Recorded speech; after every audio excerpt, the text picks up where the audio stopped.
தெய்வத்தின் குரல் மூன்றாம் பாகம். மௌனம், கண் விழிப்பது.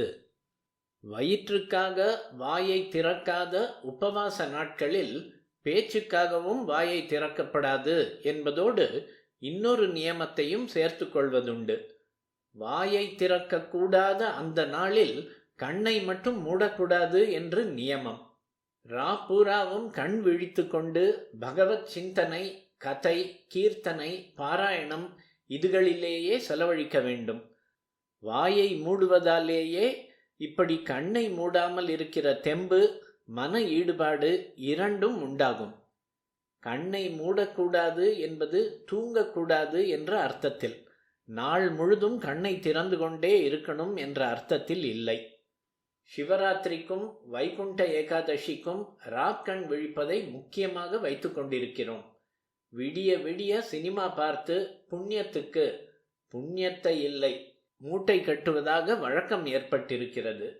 பிரதி ஏகாதசிக்குமே இந்த நியமம் சொல்வதுண்டு. ஏகாதசியில் செய்ய வேண்டியது போஜனத்வயம் இல்லை, போஜனத்ரயம். அதாவது உபவாசம், பஜனை என்ற இரண்டோடு ஜாகரணம் என்ற மூன்றாவதாக ராக்கண் முழிப்பதையும் சேர்த்து கொள்ள வேண்டும் என்பதுண்டு. கீதையில் பட்டினி கிடக்கிறவனுக்கு யோகம் வராது, தூங்காமலே இருக்கிறவனுக்கு யோகம் வராது.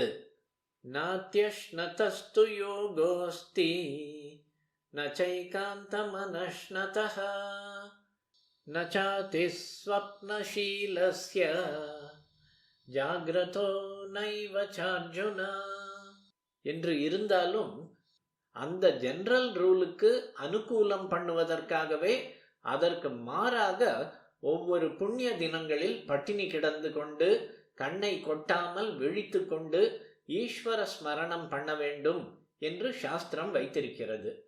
கிருஷ்ண பரமாத்மாவும் சாஸ்திரம்தான் பிரமாணம், தஸ்மாத் சாஸ்திரம் பிரமாணம் தே என்றவர்தான்.